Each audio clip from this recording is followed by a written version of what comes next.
Good evening. I'm Lisette Mendez, Programs Director for the Miami Book Fair. Thank you for being with us tonight for this special event, the keynote program of this year's Big Read. I want to thank our partners, Hopewell Valley Regional School District and Pennington Public Library. Their New Jersey community is also reading The Best We Could Do by Thi Bui, so we joined forces to bring this keynote to all. The National Endowment for the Arts founded the Big Read almost 20 years ago to help fund initiatives that broaden our understanding of our world, our neighbors, and ourselves through the power of a shared reading experience. Showcasing a diverse range of themes, voices, and perspectives, the NEA Big Read aims to inspire meaningful conversations, artistic responses, and new discoveries and connections in each community. The Miami Book Fair, founded 39 years ago, has been a big read community from the start, finding it the perfect program to help us further our mission of engaging our community through inclusive, accessible programs that promote reading, as well as Pennington Library's mission of celebrating reading in all formats. It's my distinct pleasure to get us started this evening because this book has been so important to me since I first read it, and I knew that bringing it to our community would be the perfect thing. Thi Bui's graphic novel, The Best We Could, stunned us with its emotional honesty and with the ways in which it bared the complexities of her family's life and how the horrors of war, the forced migrations, and life in diaspora can both destroy beauty and create it. Ms. Bui will be in conversation with Pulitzer Prize winner Viet Thanh Nguyen, whose many works of fiction and nonfiction have focused on Vietnam, war, diaspora, and related topics. By the way, Ms. Bui and Mr. Nguyen together collaborated on a delightful children's book, Chicken of the Sea.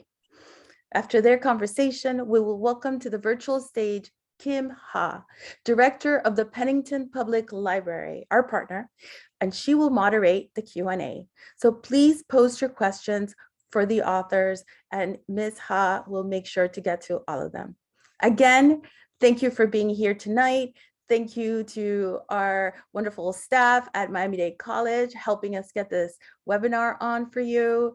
And thank you to everyone in the communities of Miami, Dade County, and the communities in New Jersey, where Pennington Library is, and where the Hopewell Valley Regional School District are, and how much they are enjoying this book.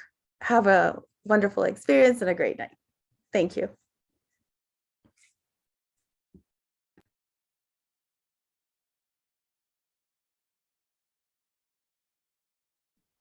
I think this is where I jump in. Hello, everybody. Thank you for tuning in. Let's see. I think of these things as like really great listening parties, like, the kind of parties where you might like put on a record and just spend some time like really listening to an album.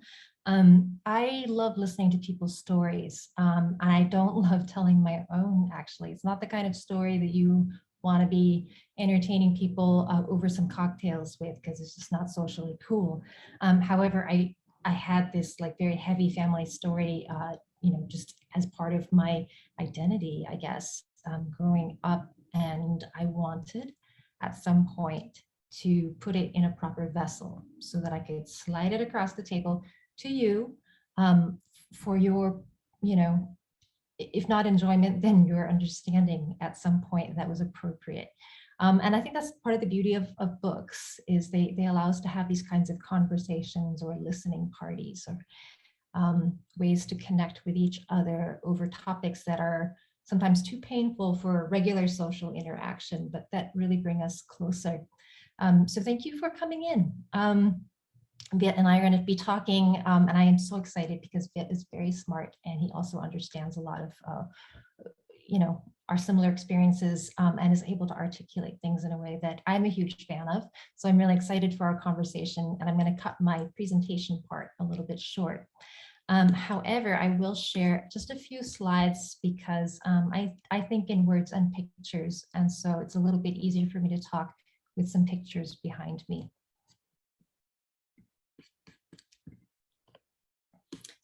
So I thought I would just share with you an image that I created for myself when I had just started working on The Best We Could Do some 15 years ago when my son was newborn. So I wrote this is a note just for myself, really, that I hold my baby close and write with confidence that some things are good to forget, like childbirth, and some things should not be forgotten, like history. And I collect my family stories not because we are special or different, but because they are necessary for me to piece together, to remember the reasons why we left Vietnam, why there was so much bloodshed, and why no Vietnam War movie I've ever seen has answered my questions. The book begins, if you've seen the book, it begins with the labor of my only child, my son. And that was a pivotal moment that unlocked for me how to approach this book. So, this is the very long prologue to like how to think about working on a book. And this was my first thought after my son was born. It was just a very simple, instinctive, don't let him fall. So that taught me a lot about writing and creating and just getting the damn thing out. There's no going backwards. The baby is not going to go backwards. It has to come out. So that freed me up from all of the paralysis that I had around like doing a good job with the book, and got the book done. And also, of course, becoming a parent gave me so much insight to the people that I was trying to write about, my own parents. And having a child definitely taught me that I was not the center of the universe, but that being the child of survivors was an important thing to unpack, to explore. And recently I was asked by a college student at Cal State LA if there was a chapter in the book that had any kind of optimism. And I think that was a sideways way of asking, is the whole thing completely depressing? I was like, no, actually, I think that the whole book, the whole project of making this book was an act of optimism. Because if I didn't think that it was possible to heal from all of that pain and trauma, I probably would have just tried to bury it and move on instead of examining it so closely. So I guess the book was an act of grief, an act of love, and also a hopeful act of healing. So I will share with you just a small reading to get us in the mood to talk about this book, about parents and children as much as it is about refugees and history. Have our parents ever looked at us and felt slightly disappointed? Such high hopes, so much possibility to fall short. And though my parents took us far away from the site of their grief, certain shadows stretched far, casting a gray stillness over our childhood, hinting at a darkness we did not understand, but could always feel. These are the people I come from. Ma, Bo, Lan, Bik. It's pronounced Bik, okay. T, Thumb. I have figured out more or less how to raise my little family, but it's being both a parent and a child without acting like a child that eludes me. We're such assholes. Who, us? That's a bad word. We're the lame second generation. My parents escaped Vietnam on a boat so their children could grow up in freedom. You'd think I could be more grateful. I am now older than my parents were when they made that incredible journey, but I fear that around them I will always be a child and they a symbol to me, two sides of a chasm full of meaning and resentment. Travis and I moved to California in 2006 to raise our son near family, trading the life we had built and loved in New York for a notion that I had in my head of becoming closer to my parents as an adult. I don't know exactly what it looks like, but I recognize what it is not, and now I understand proximity and closeness are not the same. How did we get to such a lonely place? We live so close to each other and yet feel so far apart. I keep looking toward the past, tracing our journey in reverse, over the ocean, through the war, seeking an origin story that will set everything right.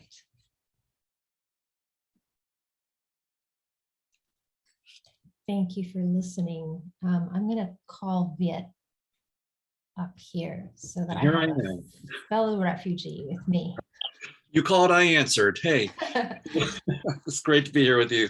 We're friends, I think, and you just came to speak in my class a week I or don't two. do that for anybody, Viet, so you're definitely my friend. Yeah, I told my students, like, hey, you're really, lucky that we got T to come to our class, and give us the benefit of the backstory behind the creative process and this beautiful book that we have, which I had the pleasure of reading in an early version before it was published, and I was able to give a blurb for the book. A book to break your heart and heal it is what I wrote, and I mean that.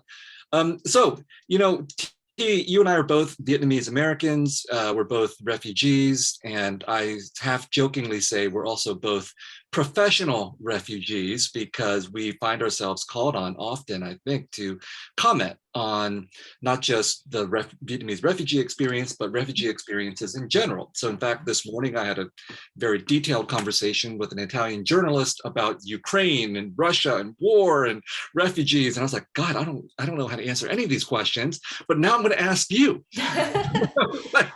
We were refugees. I was a refugee in 1975, and I think you were a little bit later than that. 78. And now, of course, just within the last few years, we've seen massive refugee outflows from Afghanistan just last year, now in Ukraine. And these are just only the two most covered kinds of refugee stories. Of course, there are many other refugee migrations happening today. And you've also been active in trying to play a role in documenting these kinds of experiences. I know you went to Greece, for example, a few years ago to look at the experiences of African migration as well. So, we're both deeply invested in our own personal history, and then also our what's happening today with refugees. So what do you think is the obligation that you feel to refugees today that draws you into doing things like going to Greece and learning more about what happened to African refugees and your activism on the part of other refugee populations? So what responsibility do I feel? I guess, sometimes I wish I had more power. Sometimes I wish I was actually someone who worked for the UN or was a world leader. Most days I do not wish that at all. I have great respect for people who are willing to lead humans, because humans are very hard to lead, right? But it's super hard to deny these days that we have an ongoing refugee crisis, and it's not just from one country. It's like the crisis is the crisis of like people on Earth right now. The last time I checked, there were 68 million refugees in the world, and that wasn't even including internally displaced people who were still within the original borders of the original country.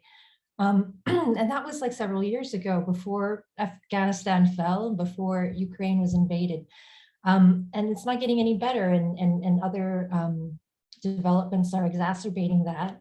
Climate change is creating refugees in ways that we don't even have laws to document yet. And I think that when we are reading about these things in the news, if we're lucky enough that they're an abstract idea to us, these are not our family members, these are not us, we're just reading about people, it's very, very easy to make them into abstractions, to think about them as numbers, as labels. And the fact is that these are human beings with lives that they had to leave behind, and with children that they're trying to protect, with very complicated circumstances that are leading them to leave everything and risk life and limb to try to find a better place to live. And I think it's very easy to throw excuses, to throw up borders and obstacles at these folks. And it's also very easy to just let very inhumane things happen to them. So I feel like the best thing that I can do is make sure that people understand that these are human beings, and put a face and a name and a voice to them as much as I can. And I know you've talked about in the past about how you really don't want to be called the voice of the voiceless, because these are not voiceless people. They've just been silenced. So like I said earlier, I mostly like to listen to people. So I travel to places and I listen to them. And if I can, try to bring their stories to light. You cited the figure of 68 million. I check in annually with the UNHCR website that keeps track of refugee statistics. The figure before Ukraine was more like 84 million. And so, just in the last few years where I've been keeping track of these numbers, it's just gone up by tens of millions of people. And now, of course, I'm assuming the refugee fit numbers are up closer to 88, 89 million. One sort of distinction to make, UNHCR calls this population displaced people, I believe is the official term. Refugees count for like 26, 27 million. So it gets into all this bureaucratic classification of who is a refugee and who isn't. And of course, those of us who have been refugees, I think, at least for me, it feels this bureaucratic classification does not approach the human experience as you're talking about, because a lot of these people who would not be officially classified as refugees, in my opinion, are refugees. But if we politically classify them as refugees, then a whole other set of problems opens up. And the reason I bring it up is because in your work, listening to people, interviewing people, going to Greece, seeing these people come up onto these shores, host countries don't want to classify them as refugees, right? So in talking about their humanity, both the humanity of the Vietnamese people we see in the best we could do, but also the humanity of the people you're encountering who are being turned into refugees now, insisting on their humanity is to, in fact, insist on their claim to us, the people who are citizens and residents, who all of us have some kind of voice to speak up on behalf of refugees. So even if they themselves are not voices, I think your work, is also, from my reading, a call to people to recognize their human obligations to these people who are otherwise just. Oh no, I think we lost Viet. While he comes back, I'll just finish that thought. There are a couple of different options that one has, right? When we're in this situation, you can have been admitted to a country as a refugee and you can sort of shut the door behind you and lock it, or come up with some narrative about pulling yourself up by your bootstraps and why can't other people do it like us the right way. But you can also really look at your own history as objectively as possible and realize that you lucked out, really, like you won the lottery, basically being given the designation of refugee, and you should maybe try to keep the door open for other people who also need the door. Yes, one of the most irritating things I've encountered is some of our fellow former Vietnamese refugees saying, we were the good refugees, these new people, whoever they are, because they're brown or not, they're Muslim or whatever, these people are the bad refugees, we shouldn't be letting them in, but we were good, right? And I don't think it's a uniquely Vietnamese problem. I think it's actually a uniquely human problem, certainly an American problem. There are plenty of other immigrant and refugee populations who have come before us who have been very quick to become American and then want to shut the door behind us. So I think part of what the best we could do does is that, again, by insisting on the humanity of these refugees, it reminds us that everybody's worthy of being welcomed, of being the guests of our hospitality.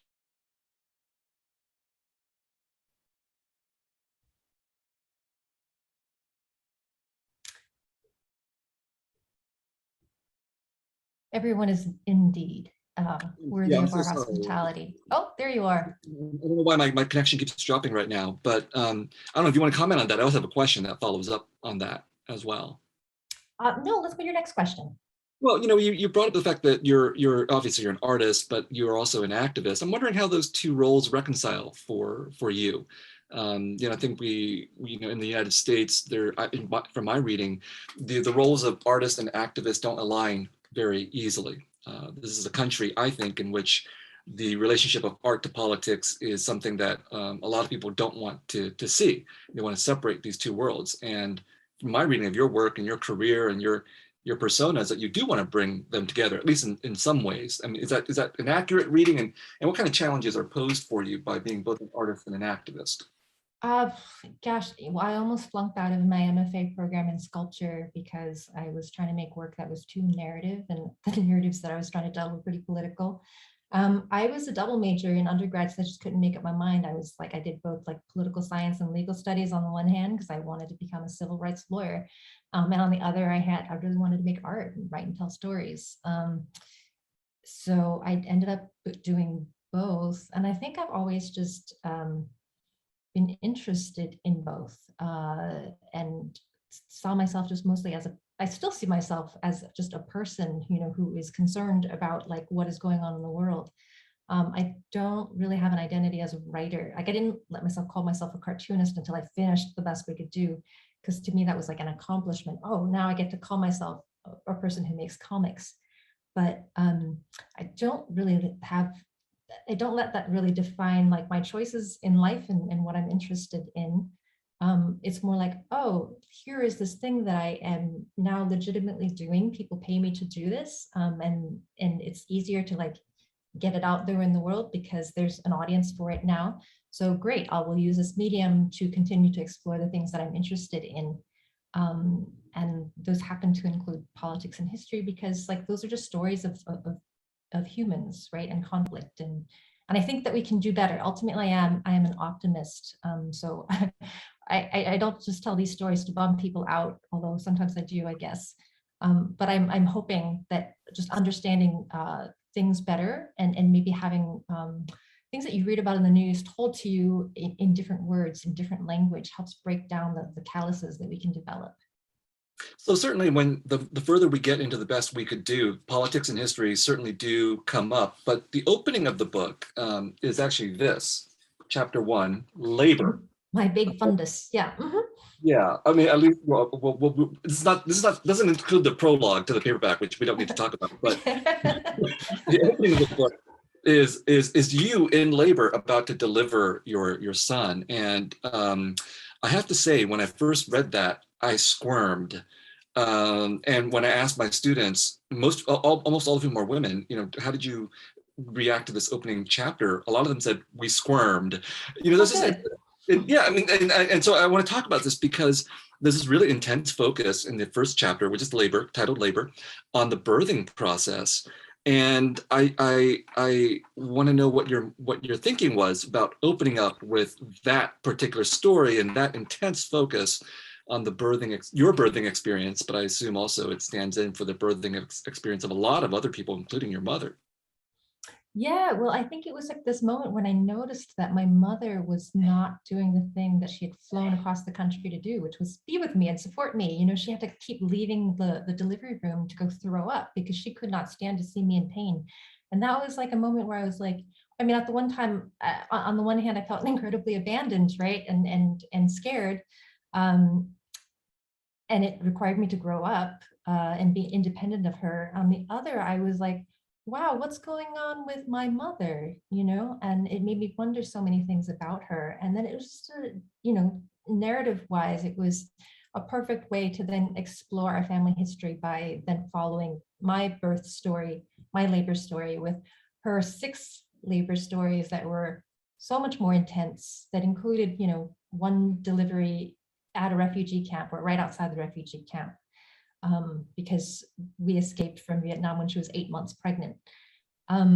So there was a bit of like comparing my relative cushy struggles with her much more intense struggles, but there being a continuity between us, because really that was the most heroic I've ever been required to be in my own life. And it just gave me a piece, a way to access her experience, which before was just like sort of mythical in the sense like it was unattainable and unknowable to me.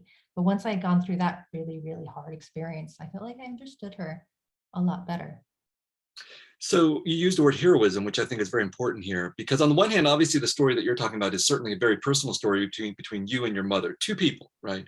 But I couldn't help but also feel that, you're also using your family as a way of talking about history on a larger scale, and one family's experience of war and the refugee experience and politics, all these kinds of things.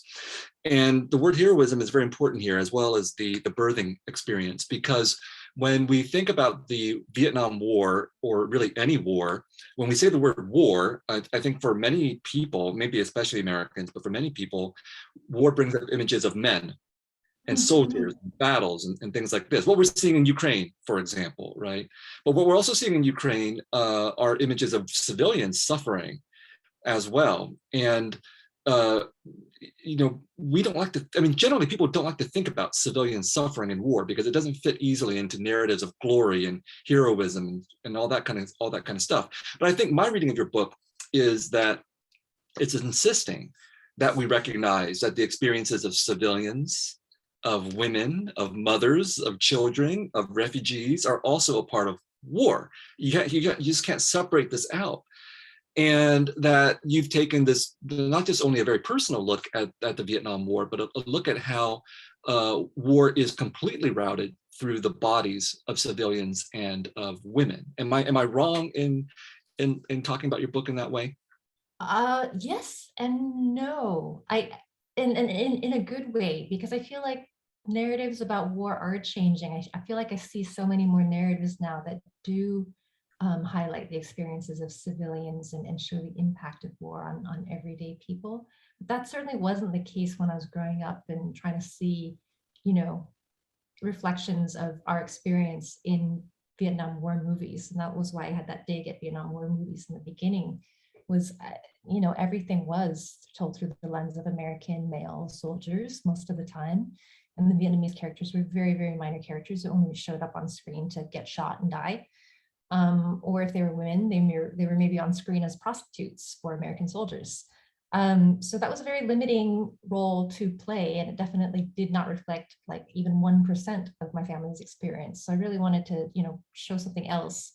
But I do feel like there's much more acknowledgement of that, and maybe we can take, all of the writers and creative people who have like contributed to these stories can probably take credit for like shifting the public understanding of war to something a lot more humane and comprehensive of everyone's experience and the long-term impact. Because it's not just like the immediate generation that suffered the war, but like their children and their children's children maybe who are going to feel it.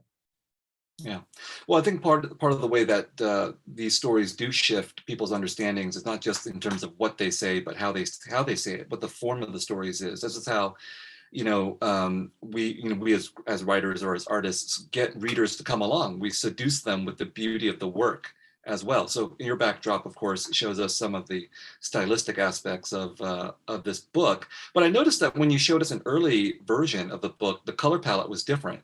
It was blue. You had a picture of yourself with your son. That was blue, but the dominant color in The Best We Could Do, the final version, is more what we see behind you. I don't know how you would describe that color. It's like a burnt orange, or what would the official term be? I always forget the exact Pantone color. It's like Pantone, 1160 or something like that. It's probably a burnt sienna. Depends on like if you see it in 5% or 100%. So, I mean, the question here is, what was the drafting process for this book like? How long did it take you to settle on the style of the work, and both in terms of how you drew it, but also, of course, the color palette that you chose? Were there a lot of false starts? And so, yeah, how did you eventually decide that this look that we see behind you was going to be the look for the book? No, it was a lot of stumbling in the dark. Honestly, I was like teaching myself how to draw comics as I was doing this book. I never did any comics before this. There is a false rumor out there that I never drew before doing this. That's actually not true. I'm not that good, but I did start this project and have the concept of the whole graphic memoir before I really knew what I was doing, drawing comics. So there were a lot of false starts. There were a lot of early pages that were sort of like illustrated journals with like floating text, and it's very beautiful, and you can get away with it like for a few pages, and I think I maybe left in some pages like that. But I really had to learn how to draw sequential images and tell a time-based story on a medium where like 2 pages face each other, and have not too much text crowding, and have like moment-to-moment transitions and those kind of things that really pull you into the scene. So mastering that took years and a lot of trial and error. The color was sort of an added on thought later, when I had already, pitched the book, had a publisher at Abrams, and it was supposed to be a black and white book. And I asked, can I do a little bit of color? And, what about this thing called duotone? G.V. Tran, who wrote Viet in America, actually suggested duotone, and I asked about it without really knowing what it was. The book designer at Abrams, Pam Notarantonio, who's wonderful and taught me so much, did some exploration into how much that would cost, printing books in this style. And she came back to me and said, you can afford one color. So then I had to like go through the entire Pantone library and figure out like what color could hold like all of the emotion of this book. And I did like 3-4 different color tests on like 3 different kinds of paper, got feedback from cartoonists in Australia, where I took the book for my final workshop. And eventually they all said they hated all of the colors that I brought to Australia. So then I came back to America and I did one more pass and I found this orange that just, it did it for me. It wasn't too pink, it wasn't too brown. It was bright enough to catch your eye, and it speaks nostalgia to me and this warmth that I wanted to be throughout the book. Great. Yeah, absolutely. By the way, I see people putting questions into the Q&A. Please do put questions into the Q&A. In about 10 minutes, I'm going to turn this over to Kim to take over questions from the audience. Another aspect of your work, my work too, I think, is that we both come from communities that stereotypically do not appreciate the work of storytellers and writers and artists. And I think this is a very particularly immigrant kind of phenomenon or refugee phenomenon, because in Vietnam, there are storytellers and writers and artists, and it's not necessarily something that people are discouraged from doing. But here, as immigrants and refugees, the stereotype, of course, is that our parents want us to become doctors, lawyers, engineers, all that good stuff. And of course, I believe that immigrant and refugee communities need their storytellers to tell their stories. That this is partly how we become a part of this country, for better and for worse, is by telling our stories. And so I go around and I tell my audiences, hey, if you're the parent, if you're a parent of like an immigrant or refugee child or like an Asian American child, encourage them, grow their artistic ambitions, nurture them, so that one day they too can grow up to write scathing memoirs featuring you. Now, here we have an example of you who have become an artist and a storyteller. And of course, you write a book that is very intimate about your— Only partially scathing, yeah. Partially scathing. Well, that's a subjective question. So what was the relationship of this book to your family? Like, when did they find out you were doing this book that would feature them? What was their reaction to that? And then when they finally got the book, I assume they read it. What was their reaction to that? Oh, yeah, my parents were, of course, practical, like a lot of immigrant and refugee parents. They didn't want to see their children starve or waste resources. So yeah, that was partly the reason why I double majored in college, and also like made sure that I got into a really good college. But there was always this, I think, like the Vietnamese love of like poetry and art and music, like was very strong in my family. I have a very impractical father who was a poet, and he wrote for Lang Văn, the international like literary magazine for the Viet diaspora for a long time. And I think he really thought it tickled his fancy to have like an artist daughter. So he always encouraged it, even if he didn't know like how to help me navigate school or how you would make that into a career. He never like told me to squash those dreams. He just maybe had some unrealistic expectations or hopes. I think he still would like it if I drew more like the Tintin comics that he grew up reading. I'm like, I don't think that's gonna happen, Dad. But as far as like telling their story, it was actually really lucky. I was in graduate school, and I convinced my thesis advisor that instead of doing like action research about education, because this was my second master's in education, I convinced my thesis advisor to let me do this project that was about like representations of the Vietnam War. And apart from like the literary review where I just like tore apart everything that had ever been created before me, I also like did a first attempt at telling my parents and my family's story through oral history. And it was the first time, like the oral history was basically I sat down with relatives like my father, my mother, my sisters, my brother, and interviewed them about our past, and put it together with like photographs and memorabilia that I found in our archives. And it was so exciting to see how happy they were to read each other's transcripts and to compare notes and like just see what we all knew and talked about, but in bits and pieces, like come together like that. So for me, it was kind of like getting your project greenlit, by the most important people, which are like your family members. And if I didn't have that permission from them, I don't know that I could have done the book the way that I did. And I learned from a bit of a hiccup early on that I should show my parents like the chapters before I even showed my own editors, because I didn't want them to get mad at me. It was their story, and consent is so, so important to me when doing nonfiction work. So I showed them rough drafts, and I thought that this would let them, veto anything that they really felt uncomfortable sharing.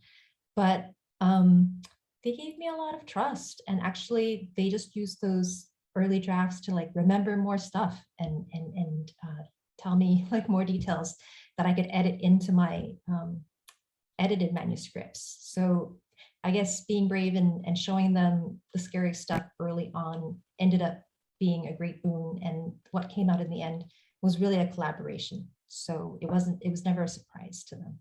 That's good. I mean, particularly, some of the depictions of people, especially your father, for example, could be seen as being rather challenging to possibly a sense of self-perception. We have a few more minutes before we get to the audience Q&A. If you haven't put in questions yet, please be sure to do that. I wanted to talk about some of your newer work as well. The audience may not be aware of some of the newer things that you are doing. I know that you've turned your attention in the last few years from refugees to prisoners and deportees. The United States has a problem, I think, with its incarceration of so many people. And yes, we're number one. We're number one in mass we're number one. incarceration. Yes. In a lot of terrible things, including incarcerated population. And of course, we're deporting people. And in particular, you've been working with Southeast Asian deportees. Maybe you can tell us more about why that's important, what you've been doing. Yeah, this probably happens to you a lot too when you get asked to speak for refugees or immigrants. I think it's maybe easy for people to cast you in a really positive light, which feels good, right? But then it casts a strong shadow on people who don't fit your model minority narrative or good refugee or exceptional refugee narrative. So to me, it's very, very important to thwart that image that I fit. And make sure that people know that there were also people who came over from, places that I came from, who ended up in jail, in prison, and then in ICE detention to be deported to the same country that we both left as refugees, to which they do not belong.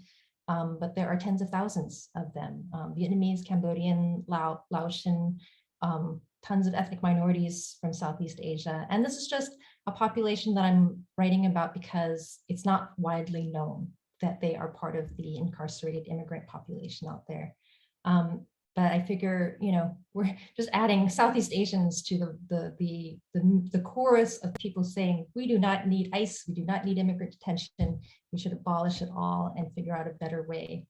And, going back to the question of refugees in the world, the book is called Nowhere Land. It's nowhere near being done, but like, I've got the title. It's all capitals, Nowhere Land, because all of these places are often in the middle of nowhere, but they're really a place to put stateless people who are only stateless because we will not assimilate them into our conception of us, whoever are the decision makers. We just won't let these people become us, or we don't see them as us, so we don't treat them humanely. And that's why they end up in these nowhere places for a long time.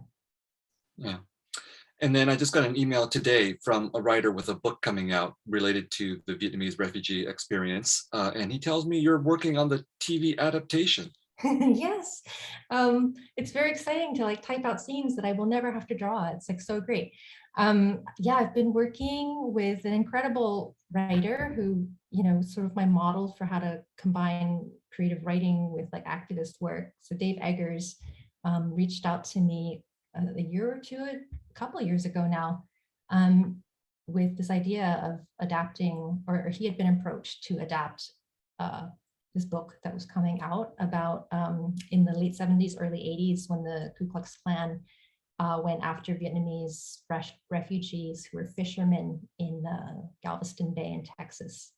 And it was a real event, real court case that the SPLC championed and actually won on behalf of the Vietnamese. It was a really horrific episode for Vietnamese people. I knew about it because, you know, I feel like everybody who's Vietnamese had heard about it. And I think we had some relatives over there. But yeah, learning about this through the lens of somebody who like researched it for years and talked to so many other folks was great. And it's allowing me to write, again, another story of being a Vietnamese American refugee, but just from another angle than my own experience. Yeah, I mean, Bruce Springsteen wrote a song, Galveston Bay, about it, and then Louis Malle made a film called Alamo Bay about it.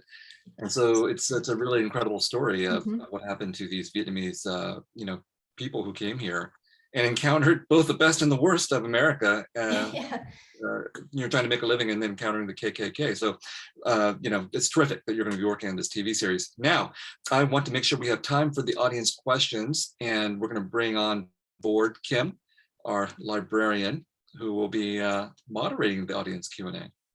Thank you so much, Viet. Good evening, T. That was such a wonderful dialogue between the both of you, and I feel like I have much to follow up on, but lucky for me, I have the audience to help me out. And one of the first questions I want to ask you relates to a quote that we've been using to promote your book at our library and through our community. And your quote is, T, quote, "I began to record our family history, thinking that if I bridged the gap between the past and the present, I could fill the void between my parents and me." And the question I have is from audience member Julie. Julie says, you shared in your book that desire to develop a closer relationship with your parents, and it motivated you to write your memoir. How did completing the book change your relationship with your family? And have there been any changes that surprised you? You know, I always wish that there was a more dramatic, like Hollywood type answer to that. But the truth is that it was a very sneaky way to spend quality time with my parents. And so we probably became a lot closer. I understand them better than I understood them before. I don't know that they necessarily understand me better than before, because I was the one who was asking the questions. But I think that's okay. I think it's okay. I mean, it was good enough that they gave me permission to tell their story in the way that I told it. And now I have this thing that is kind of doing something for people. You know, it's really nice to see, and it's outside of me. I don't have to talk to everybody individually. I've just slid my book over to other folks, and they can have their own epiphanies or sympathies with it, and maybe it can open up conversations for them to have with their own families. That's more exciting to me than anything else. That's wonderful. You know, your book, you mentioned it now as a starting point to encourage dialogue among people, whether they're a refugee or not. And during our book clubs at Pennington, we found that many people could relate to the family dynamics that you bring up in your book, including the fact that everyone has their own story. So everyone has almost conflicting stories, like you depicted with Ma and Bo, how they didn't agree on their history. Right. How has that been with your siblings? Like you said, you interviewed them, they've each had their own story. Has anything else come up? Any conflicting stories? No, I owe my siblings a lot. They don't feature as prominently in the book as they did in my earlier research, but they really like, mostly because like the book can't have too many main characters. That was like kind of the narrative constraint, and also why I ended up having to be, you know, so much a part of the book, because people needed a central protagonist, right? But my siblings' viewpoints gave me so much material to work with, and a lot of that shows up in the art. You know, the child's view of events. You kind of assume that it's all my own view, but I wasn't aware of a lot of the things, especially you know, of the boat escape, my sisters, who are 7 and 9 years older than me, remember that really vividly. And so a lot of the things that they told me about informed me as I was creating the artwork. And that's why there's beauty in that chapter in the refugee cabin. There's fun and things like swimming, because that's what my sisters experienced as children. And that's a very different experience than like my parents, who had to be like the grown-ups who were responsible for everybody. Oh, that's very interesting. Because I remember that part where you visited Vietnam too, and how your sisters had all these memories, and you and your younger brother were just trying to capture, documenting. just documenting. Jade has a question for you about being a child of a refugee. How do you think children of refugees can move on from the intergenerational trauma that they inherited from their parents, but still treasure their history, feeling indebted to their sacrifice or guilty about having an easier life? Yeah, it's a doozy. I will not diminish like the struggle. And I think it's really important to let yourself feel those feelings of disconnect and frustration, and just that it's just too much sometimes. I don't think you need to carry it every single day, because it is too much, but I don't think that you want to bury it either, because there is so much richness to that experience. So, unpack it in safe places. For me, it was through a book. For other people, it might be other forms of expression, or it might just be more conversations, or, doing things with your parents now that are healing.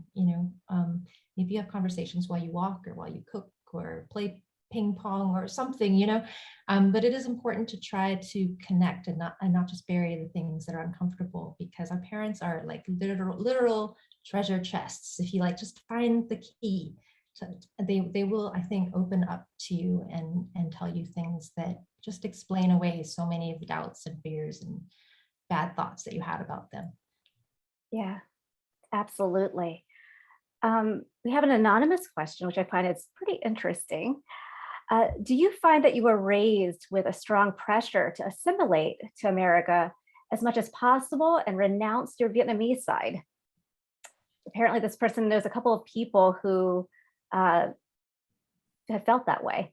Yeah, no, I've met a lot of people who felt that way. And again, I'll just name it, like white supremacy is like a structure that we struggle with. And I think it presents itself differently depending on where you grew up.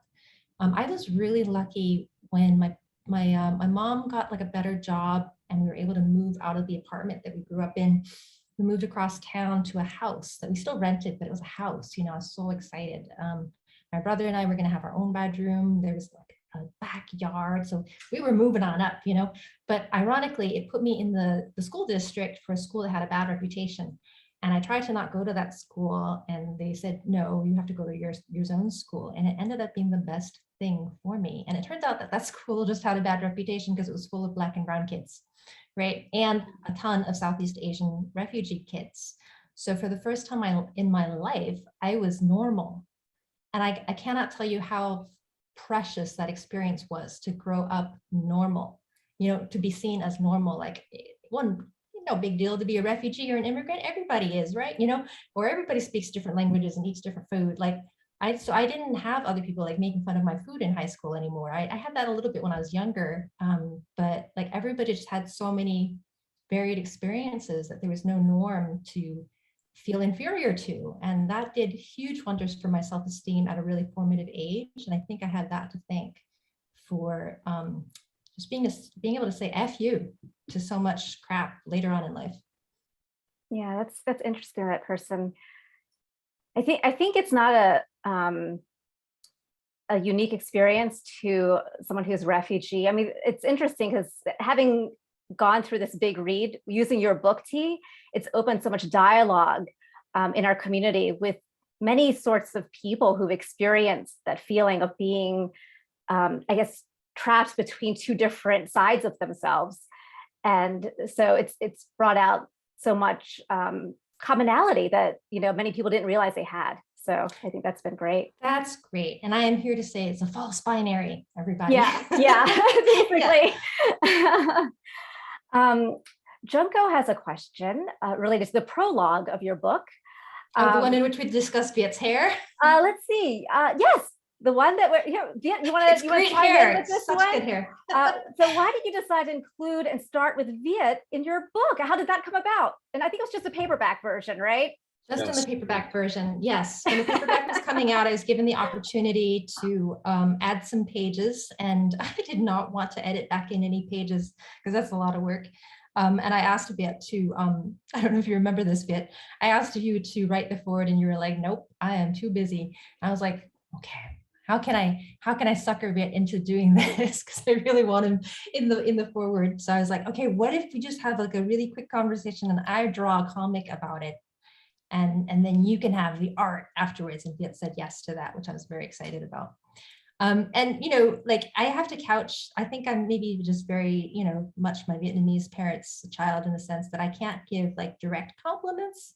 So, I couched my admiration of Viet and his ability to articulate issues and history so well in my admiration for his hair, which, is very admirable.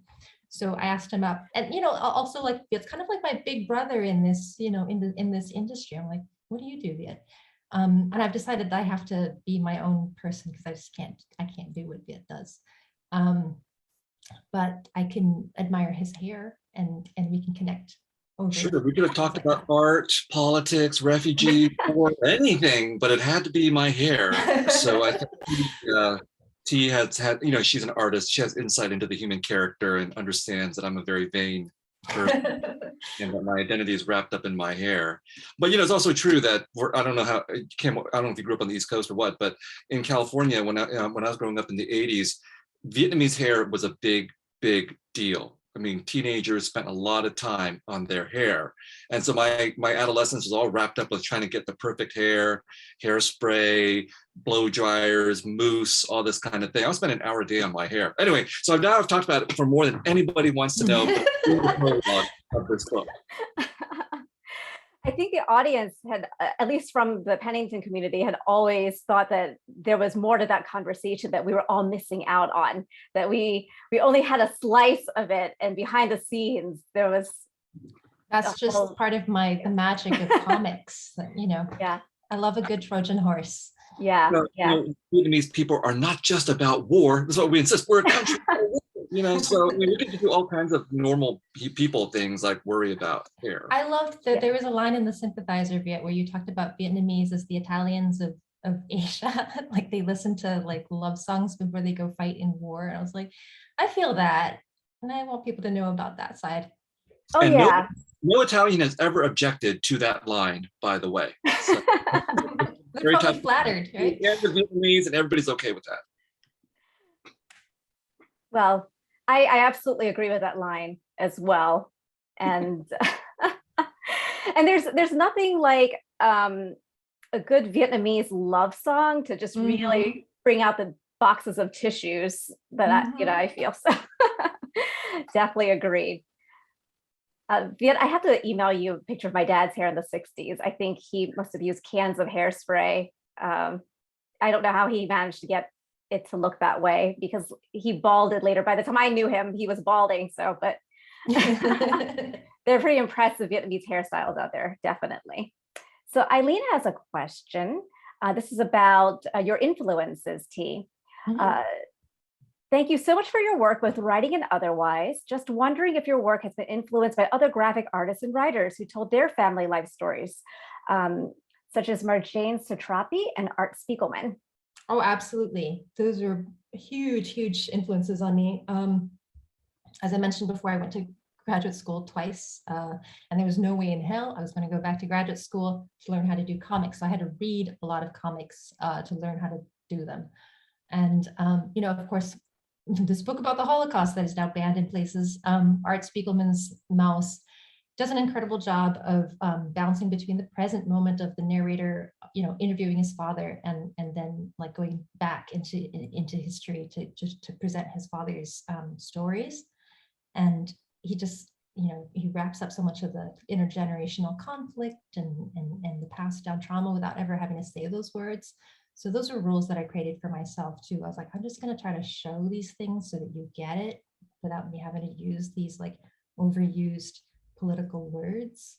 And then of course, Marjane Satrapi, pulls you into this like completely amazing world of her own imagination as a child, and then politically also the Iranian Revolution, and like having to live in Europe as a teenager.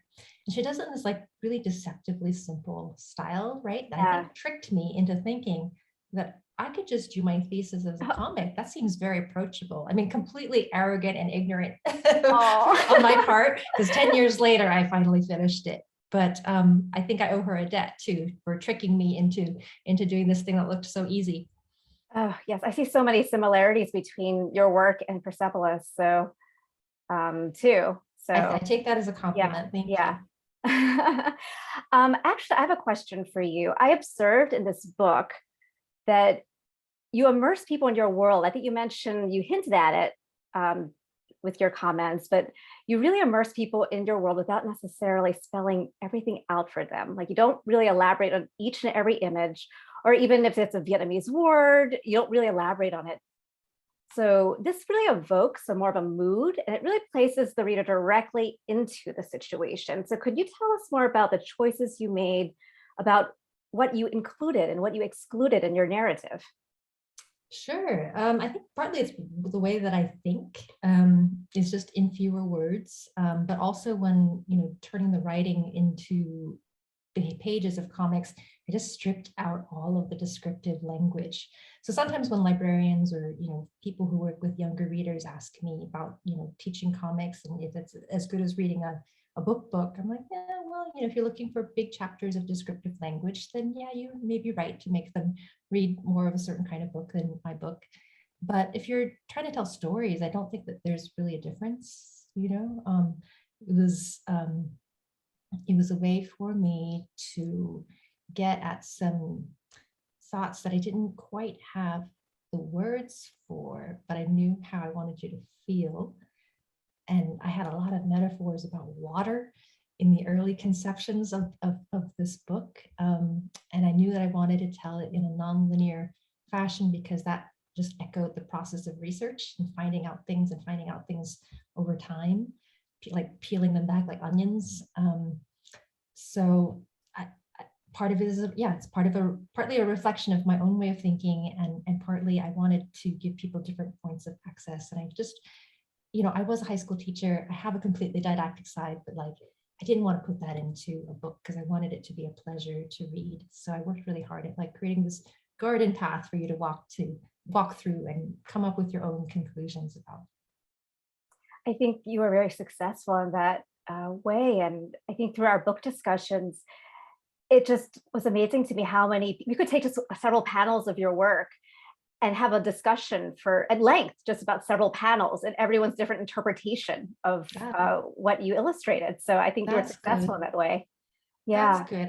Probably there are some pages where it's just kind of drawn a little bit funky. I don't look at my pages anymore and go, ooh, that's a masterpiece. Some of them are a little bit cringy, but the best we could do is also my built-in disclaimer. It's a time capsule of what I was able to do at that time. Now, you mentioned your many different water images. There was a particular one that struck me, and it very much parallels with the ending of the book. And it leads up, you have, I quote from the book, "In my sleep, I dreamt how terrible it would be to not find my way home. I never had dreams of flying or thoughts of running away from home." And that quote leads up to eventually you're swimming into basically your favorite dream. So how has your journey shaped what home means to you in this case, I wonder? Yeah, I think around the time that I was doing the oral history of my family, I was reading essays with names like Homelessness as Home and Transnational Identity. And for a hot second, I kind of thought that that's where I was headed, was like, I would be a global citizen or a writer in exile. But I with the millions, tens of millions of people who are displaced in the world increasing by the tens of millions every time we check the numbers, like, I think maybe this is a human condition that is so widespread that you can't even think of it as something that's special anymore. I think I'm maybe drifting away from the original answer, but maybe I'll just finish this thought. Like, I don't even know if I believe in borders at this point. I think that the countries are convenient administrative units, you know, for taking care of people, but borders seem to create more problems for humans as we try to like live good lives in a scary and changing world. So home, I don't know. You have to figure it out on an intimate scale. The people immediately around you, how can you be better to them? On a bigger scale, it doesn't make any sense to me anymore to cling to a national identity, especially when that causes so much pain, as we see constantly in the world. So I think we kind of all maybe need to rethink our definition of home. That's beautifully said. We are coming closer to the close of everything, Thi, and there are so many questions for you left, but I think I'm going to ask one last question to wrap up, and it's looking forward to the future. What are your next plans? Someone actually asked, are you interested in making a movie or a documentary film adaptation of The Best We Could Do? Maybe something's in the works I'm unaware of. Oh yeah, no, I mean, I love film and TV. I just am so scared of another Vietnam War movie being made with my own family's story that I've said no to everybody who's approached me or my agents about it. I'm just like, I'm sorry, I can't right now, but ask me about other projects. So yes, if you want me to like work on a movie, please hit me up, but not about my mom and dad. I just finished illustrating a children's book for another writer named Angela Pfau, who wrote a beautiful children's book manuscript about her own refugee experience, leaving with her mother when she was very, very little to go find her dad. It's called Finding Papa. It should come out next year. Then there's the Fisherman and the Dragon, potentially a TV series, limited episode TV series about the KKK and in Texas and Vietnamese fishermen. And then there's Nowhere Land, which is it's all me. So it may be a minute before I finish it, but I've been wrapping up a few years of research on it, and I continue to advocate with the organizations and the individuals who play a big part in that story. Well, thank you so much, Thi. We have a number of questions we didn't get to, Thi, that are saved in our Q&A. I may pass them along to you afterward, just in case you want to take a look at them. Sure, thank you. Yes, and it's been such a pleasure. It's, I don't know, Lisette and Paula from Miami-Dade College and Miami Book Fair, if you want to jump on and have any last words too, but I just can't thank you enough, Thi and Viet, for joining us tonight. This has been a very meaningful experience, having the Big Read for our community, and I'm sure it's been for Miami as well. At times emotional, at times rocky, at times joyous. It's just been quite a roller coaster ride for us. And Thi, I want you to know that your book was in the center of it all. So thank you so much for acting as a gateway for this dialogue for our community. Happy to be your gateway drug anytime. Thank you for organizing this. Yes. Thank you both so much. Thank you, Viet. Thank you, Thi. Thank you, Kim, for doing such a beautiful job with all the questions. I wish we would have been able to get to everyone, but hopefully there'll be a next time, maybe in person next. We'll have to bring Kim down to Miami for the Miami Book Fair to do part 2 of this conversation sometime soon. I can't wait for the next book from both of you, and I can't wait to Miami Book Fair to partner with the Pennington Public Library maybe sometime in the near future. Thank you to everyone who attended tonight, and especially all of you who so thoughtfully put up questions, and We hope to see you all again at our next program. For any further questions, you can reach us at the Miami Book Fair or at the Pennington Public Library. And if you have not received your copy of the best, of Thi's book, The Best Can Do, please, get in touch with us and we'll send you out a copy. Thanks again and have a great night, everyone. Thank you.